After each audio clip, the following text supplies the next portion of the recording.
ہم کہتے ہیں کہ اللہ تو ہم سے 7 ماؤں سے زیادہ پیار کرتا ہے، تو وہ ہمیں آزمائش ہی کیوں دیتا ہے؟ ہم کہتے ہیں کہ اللہ تو جانتا ہے کہ ہمیں کس چیز کی خواہش ہے، تو انتظار ہی کیوں کرواتا ہے؟ بن مانگے کیوں نہیں عطا کرتا؟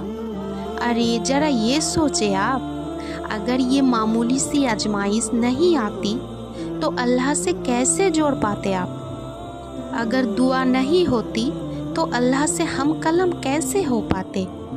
اللہ پاک تکلیف ذریعوں سے آزماتا ہے، کبھی لے کر تو کبھی دے کر، لیکن یاد رکھیے گا آزماتے انہیں ہی ہے جنہیں اپنے قریب سے نوازنا چاہتا ہے۔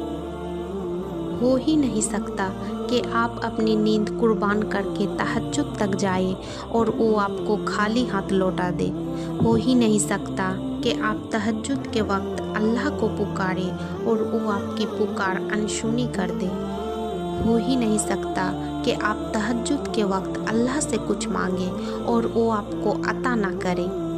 ہو ہی نہیں سکتا آپ اللہ سے اپنی غموں سے نجات مانگیں اور وہ تمہیں غموں سے رہا نہ کرے۔ ہو ہی نہیں سکتا تم اللہ سے معافی مانگو اور وہ تمہاری گناہوں کو معاف نہ کرے۔ یہ ہو ہی نہیں سکتا کہ تم اس کے آگے آنسو بہاؤ اور وہ تمہاری آنسو کی لاج نہ رکھے۔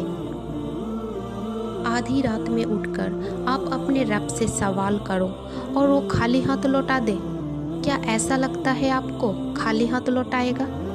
یاد رکھیں، تہجد نفل عبادت ہے، یہ قبول تب ہی ہوگی جب فرض کی ادائیگی ہوگی، مطلب پہلے ہمیں 5 وقت کی فرض پابندی سے ادا کرنی ہوگی، پھر تہجد۔ جب بھی اللہ تعالیٰ سے کچھ مانگو تو چاہے وہ فرض نماز کے بعد کی دعا ہو یا تہجد کے بعد کی دعا ہو، اپنے دل میں ڈاؤٹ مت رکھنا اس بات کا کہ ملے گا کہ نہیں، کیونکہ یاد رہے آپ اس سے مانگ رہے ہو جو 100% دے سکتا ہے، ہر ناممکن کو ممکن کر سکتا ہے۔ آپ کا تہجد تک آنا تو اس بات کا دلیل دیتا ہے کہ آپ کی دعا قبول کی جاتی ہے۔ تہجد کے وقت آپ کی چھوٹی سے چھوٹی پکار بھی سیدھے عرش تک جاتی ہے۔ جب آپ اپنے رب سے مخاطب ہوتے ہو تو آپ کا رب کہتا ہے، مانگو جو مانگنا ہے، میں سنوں گا۔ کون سی فریاد لائے ہو، مجھ سے مانگو، میں پوری کروں گا۔ پھر جس پل آپ کے ہاتھ اپنے رب کے آگے اٹھتے ہیں، آپ کی زبان سے نکلی ہر ایک دعا پر کن کہہ دیا جاتا ہے۔ کبھی یہ نہ سوچو کہ تہجد میں مانگنے کے بعد بھی ہماری دعا قبول نہیں ہوئی۔ سوچو، اگر اللہ کو تمہاری دعا قبول نہیں کرنی ہوتی تو وہ تمہیں تہجد تک لاتا ہی کیوں؟ تہجد کی دعا تو قبول ہو کے ہی رہتا ہے۔ تہجد کی دعا ایک ایسا تیر ہے جس کا نشانہ کبھی خطا نہیں ہوتا۔ تہجد کی دعا ایسی دعا ہے جو مقدر بدلنے کی طاقت رکھتی ہے۔ تہجد کی دعا ایسی دعا ہے جو دعا فرض نمازوں میں قبول نہیں ہو رہی ہو تو وہ تہجد کی نماز میں قبول ہونے کی طاقت رکھتی ہے۔ جو دکھ چین نہیں لینے دے رہے ہیں، تہجد ان دکھوں کو جڑ سے مٹانے کی طاقت رکھتی ہے۔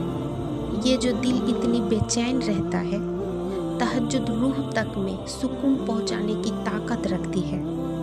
تہجد نصیب والوں کو نصیب ہوتی ہے اور نصیب کو 4 چاند لگانے کی طاقت رکھتی ہے۔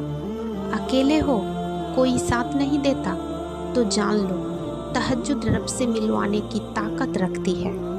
جو بھی کچھ ناممکن لگ رہا ہے، تہجد اسے ممکن بنانے کی طاقت رکھتی ہے۔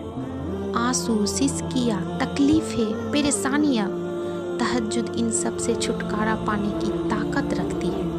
کوئی راستہ نظر نہیں آ رہا تو پریشان نہ ہو، تہجد معجزے کرنے کی طاقت رکھتی ہے۔ تہجد کے وقت اللہ کہتا ہے کہ ہے کوئی مانگنے والا جو مانگے مجھ سے اور میں عطا کروں؟ تو جان لو تہجد رب سے کن کہلوانے کی طاقت رکھتی ہے۔